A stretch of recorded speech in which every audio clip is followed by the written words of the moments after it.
For the week of Thursday, April 23rd, protesters are demanding a return to normalcy and marching in cities across the country. Governors and mayors of several states and cities are marching towards a gradual and in some cases abrupt reopening, and the Biden campaign seems to be continuing to march in place.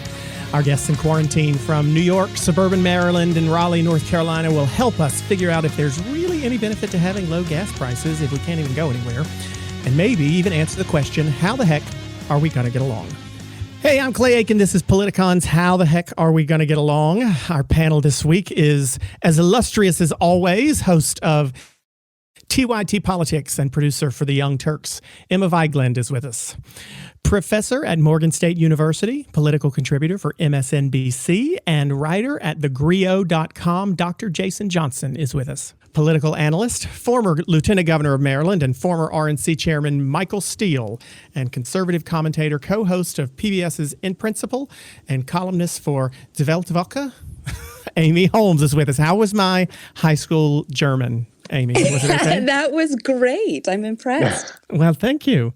It's better than my high school math, and my frustration over the past few, well, especially days, is long division with decimals. That's my first question for our panelists this evening.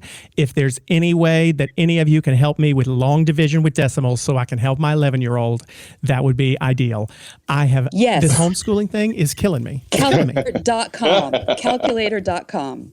I highly recommend it. Calculator without the .com is how I've been handling it. The homeschooling is how I'm handling my life for the past few weeks. Obviously, I don't know if anybody else is having to deal with that or not, but it is making me feel like an idiot because I could not figure out where to put the decimal when we divided decimals this morning. And yeah, that's my quarantine schedule. What are y'all up to during the quarantine? How are you entertaining yourselves, Michael Steele?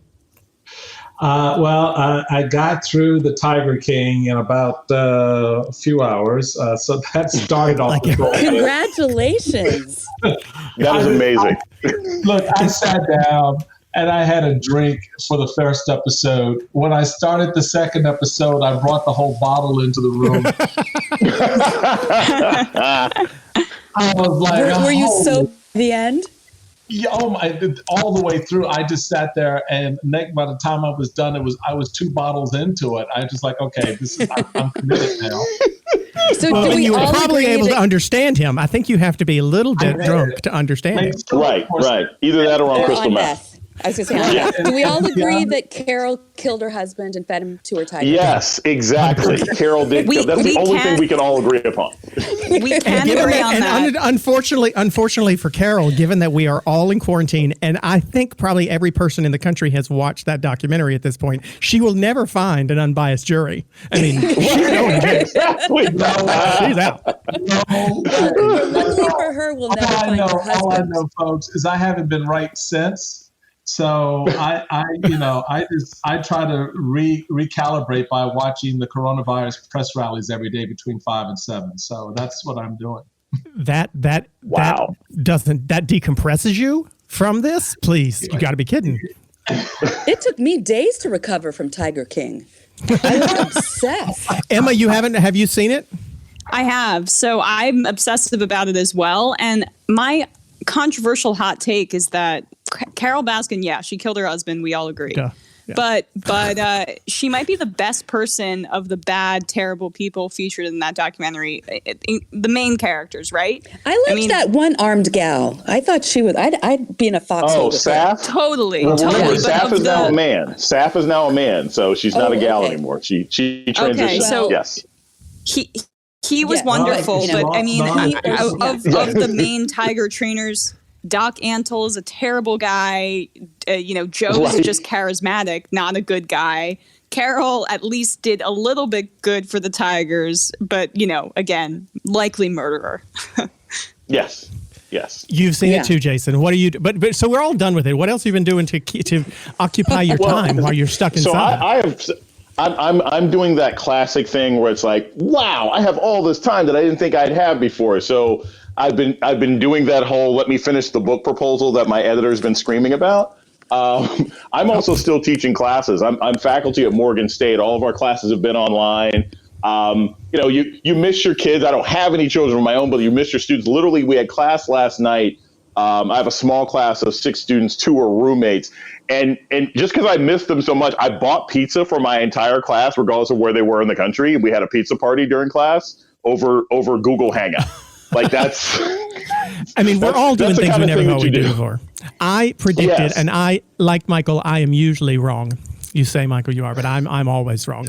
But I will say I did predict a few weeks ago when we started having to modify and bring this podcast into online. We couldn't do our live audience thing. I predicted, listen, in a few weeks, people are, no matter how seriously they're taking this, people are going to go crazy. They're going to run out of things to do. They're going to run out of Netflix to watch, and they're going to just start busting out of their houses and going and getting angry. And we started to see that, especially this week, I think. North Carolina here in Raleigh, we've been on the national news because people have been marching around the governor's mansion every day, I think, for the past week. They're happening in most major cities where folks are just really over it. They're over being stuck inside, and a lot of people are starting to be concerned about the economy. If you listen to what they're saying, Michael, do these protests have a legitimate message? They do to a certain extent. The problem I have with the messaging is the origins of the message. This is not necessarily, I get folks get pent up, but if you look at it this way, if you had a president who came into the bully pulpit and said, I know everybody's a little bit antsy right now, but we really need you to hold tight and be strong. I need you to continue to make a little bit more sacrifice with your family at home while we get the testing in place and the infrastructure in place to solve this problem so we don't have a recurrence. Or if we do, we can mitigate it quickly. Instead, the president goes out there and talks about liberating states from very, very important decisions that governors are making, by the way, based on his own guidelines of the administration.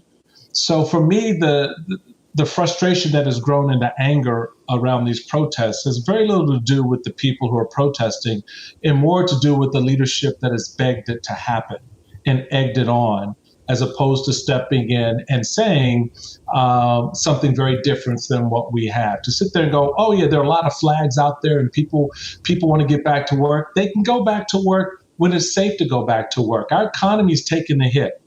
And the Congress right now is trying to do everything it can to mitigate as much as possible against that hit.